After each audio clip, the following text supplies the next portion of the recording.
So everyone, welcome to my classes. So with respect to today's class, let's start with the concept of our income from salary. Concept of income from salary. First of all, if you're thinking of taxing your salary, we have basically 5 heads of income. Those are income from salary, income from house property, profits and gains from business or profession, capital gains, and income from other sources. In this, we are going to look into the first head, that is income from salary. What are the things that you're going to add over here and provide it for tax? Basically, if you are going for a job and you're getting a salary, can I say over there you have something called as employee and employer relationship in that particular situation. If you're going for work for that matter, you are having what? Employee and employee relationship. So whenever there is employee and employee relationship, your income which you're getting out of it will be taxable under this head. Will be taxable under this head of income from salary. So let's try to understand what is income from salary in our today's discussion, basics part of it. And going forward, let's try to understand what is the things that will be upon getting added, allowances, perquisites. Let's try to understand this in our classes. Now, first of all, I told income from salary can be taxed only if there is employer and employee relationship. I am going and working over there, and we both are having employer-employee relationship. Wherever there is, I am charging that income which I am getting as salary as income from salary. That's it.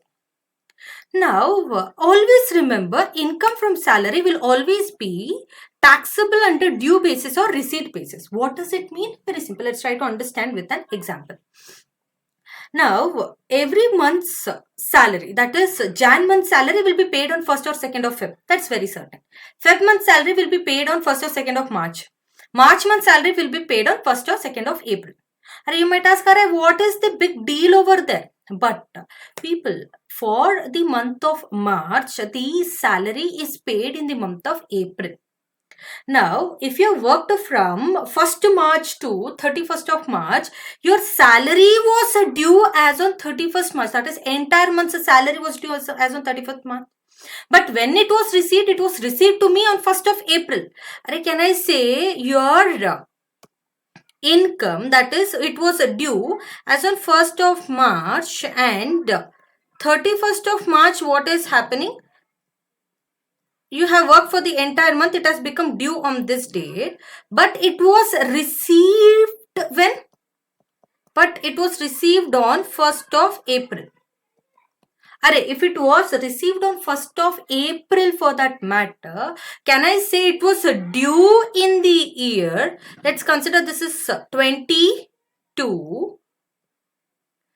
Can I say it was due in the year 21-22 and it was received in the previous year 22-23. It was due in one previous year and it was received in one previous year for that matter. When due is in one year and receipt is in another year, there the confusion comes, in which year should I show my salary as income from salary and tax it? Income tax, as told, very simple. You are going to provide it for tax. You are going to provide it for tax under the head income from salary on due or receipt basis, whichever is earlier. Whichever is earlier. Very simple. Salary is chargeable to tax either on due basis or receipt basis, whichever is earlier. Now, what if the salary is paid in advance? If the salary is paid in advance, can I say before it is getting due, I am getting the receipt for that matter?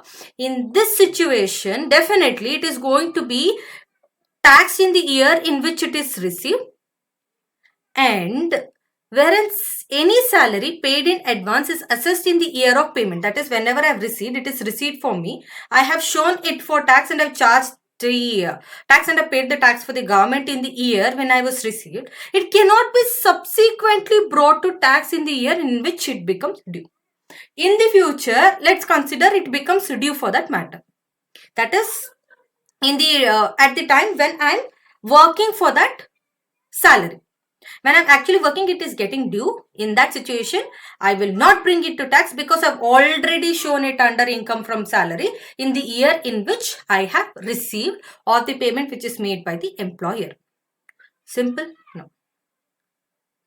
So then the next point, always remember, if you are working in full-time, part-time, or you are working with more than one employer, two or more employer, in those situations, what you will do is very simple. You are going to put your entire income under the income from salary head. That is entire income which you have received in the terms of employee and employer relationship. Clear? So now, so what happens is that when it comes to income from salary, we have multiple benefits which is provided by the employer. We have pension, we have gratuity, we have house rent allowance, HRA, we have rent-free accommodation. They will give some benefits. Many allowances, many benefits will be provided by employer's side to employee welfare. Now, whatever the benefits which I have received, I might receive all the benefits. Alright, government will say now, you are receiving so much benefit from your employer, give me a portion of it, of whatever you have received. That is in the form of tax. Now, if they are asking the amount which you have earned and they are asking a portion of it as tax, now you are asking, Arey, government, please give me some exemptions, no? Out of so much amount, I can't, please don't tax everything. Please give me some exemptions for that matter. Now the government says, okay, you want exemption, I'll give you exemption. So now let's try to understand what is that exemption going to be, or what is that exemption going to be. Now let's get into our main part. So what will happen is that when it comes to your salary for that matter, you will have basic salary. You will have something called as dearness allowance. You will have the other allowances for that matter. You have bonus. You will have gratuity. You will have house rent allowance. Everything will be there. Everything will be provided. This will be there in a format. You might have some pension. Let's try to understand everything one by one, but let's take one after the other. Basic salary means very simple. The basic pay which the employer is giving to you, it is going to be fully what it's going to be fully taxable. Dearness allowance, it is an allowance which is given by the employer side. It is going to be fully taxable. This, remember, this DA, that is dearness allowance, whatever I'm speaking about, that is dearness allowance. This dearness allowance can be termed in two parts, that is which is forming part of the retirement benefit, which are in terms, and another one which is not in terms. What does it mean with respect to in terms? Very simple. In terms means which are forming part of retirement benefits. Forming part of retirement benefits. Not in terms means which are not forming part of retirement benefits. Which are not forming part of retirement benefits. Very simple. Dearness allowance means to state which are in terms. Terms means which are forming part of retirement benefits. Not in terms means which is not forming part of retirement benefits. That is the dearness allowance. Now, if we move forward, bonus. If a bonus is fully taxable in the year when I have received it. If I receive the bonus, it will be taxable in that year. Now, let's move to the next discussion, that is our gratuity. In gratuity, what will happen is that, first of all, if you are receiving this gratuity, if you are receiving this gratuity during the course of employment. What is it, Appa? If you are receiving the gratuity during the course of employment, remember every rupee which you get as gratuity will be taxable. That is, it will be fully taxable. If you have received during the course of employment, let me take a simple example. You have joined to work today. After some 4 years or after some 3 years, during the employment, you are withdrawing the gratuity amount. First of all, what is meant by gratuity? Gratuity is the amount which is given from employer to employee as a part of his, as he has provided services to the organization. It is a gratuity will not be provided every month, that is every month as the salary. It will not be given. It will be accumulated over the period of time. That is, as and when he's working, this gratuity amount keeps on getting accumulated. And when he's leaving the organization, he can get the gratuity. Now, he's taking this gratuity during the employment. It is going to be fully taxable. Now, what if this gratuity is being taken at the time of, that is received at the time of retirement? That is what we are going to see over here. Gratuity received during employment, fully taxable, done, dusted. Gratuity received during retirement. Now what will happen is that if the gratuity is received at the time of retirement, as per section 10, subsection 10, if it is received to the government employees or who are giving services to the government, civil services, local authority employees, that is especially government employees, lucky people in life, they need not even pay single rupee as tax for the gratuity amount which they are receiving at the time of retirement. Government employee, very simple. You might have received some 10 lakh gratuity. Now the entire 10 lakh will be provided as exemption. Exemption under section 10, subsection 10. Now the entire amount is exempted. That is, the taxable portion is zero, nil. Now, if I'm moving forward to the other employees, Papa people, Papa fellows, that is other employees other than government employees. Now, what will happen is that least of the following is exempted. Now, in the same situation, let's take 10 lakh rupees as our gratuity received. Now, what is happening is that now I am looking into what is my exemption part under section 10, subsection 10 for that matter. I am looking into section 10, subsection 10. What is it going to be? Now, whatever I have recorded, that is least of the following is exempted. What is that least of the following exempted? Let's look into it. That is, whatever is the gratuity amount I have received, whatever is my gratuity amount received, and if the employees are covered under the POGA, that is Payment of Gratuity Act. That is Payment of Gratuity Act. If the employees are covered under the Payment of Gratuity Act for that matter, just give me a minute. Payment of Gratuity Act, so many things will be covered. If the employees are not covered under Payment of Gratuity Act, so many things are covered. So now let's try to understand what is this point speaking about. Very simple about. See now, for gratuity, if the employees are coming under the other employee category, they are divided into two parts. That is, one who are getting covered under POGA, that is Payment of Gratuity Act 1972, and one who are not getting covered under POGA, that is non-POGA employee. These are POGA employee who are covered under POGA Act, that is Payment of Gratuity Act 1972, non-POGA employees. Now let's try to understand what is the exempted amount for this POGA employees. The exempted amount for this POGA employees shall be, first of all, what is the actual gratuity received? What is the actual amount or the actual gratuity received, or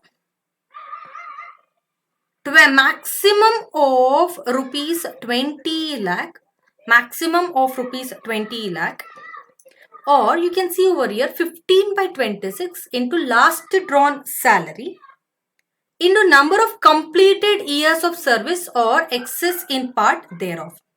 This is getting covered under this point. So I am giving a reference over here.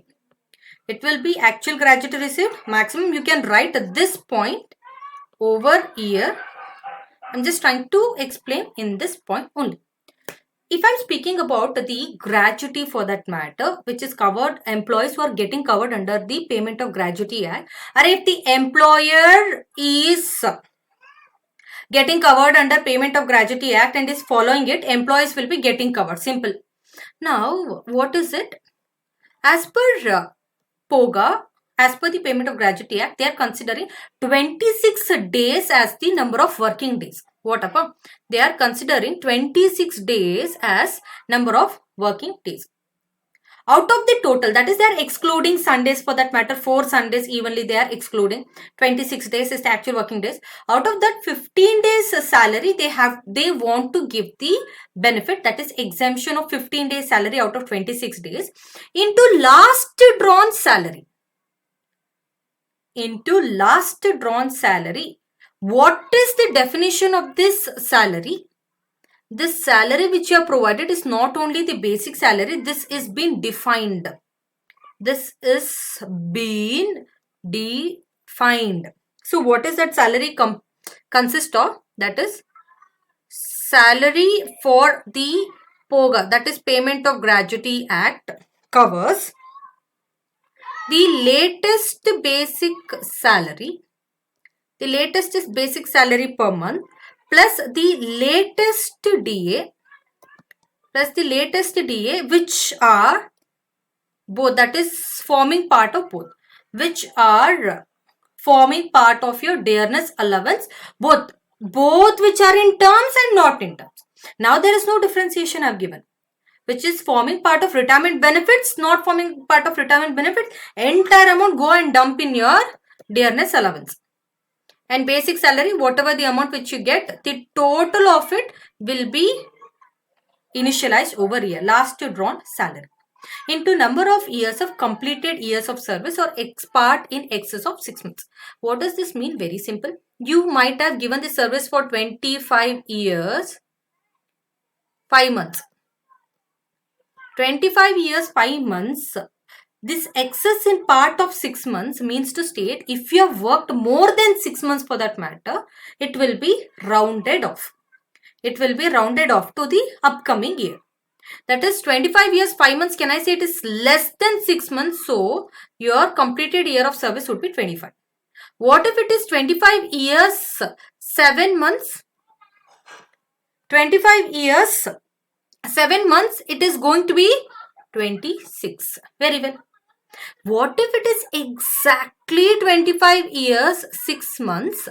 They have told in excess of 6 months in my gratuity exemption, means to state it is not in excess, it is exactly 6. So my year will be 25 years. 25 years, 6 months, 25 years, 5 months will be 25. 25 years, 6 months will be 25. 25 years, 7 months will be 26. Clear? Now. So this is what payment, that is Payment of Gratuity Act covers. Now if I am moving forward to the next one, that is non-POGA employee, the exempt amount will be actual gratuity received, maximum of rupees 20 lakh, or the third point which is covered over here is this. That is, in case of employee who are not covered under the Payment of Gratuity Act, so it will be half into average salary of last 10 months. Half into average salary of last 10 months into number of years of completed years of service, where the fractions are ignored. Let's try to come one by one. Where it is not covered, that is where they have not covered, employees are not covered under POGA. half of the salary will be provided as exemption. Salary definition over here is different when compared to the previous one. The salary definition is this. See, this salary, average salary, whatever I mentioned, average salary is the average basic salary of last 10 months. Average basic salary of last 10 months plus average DA in terms of last 10 months plus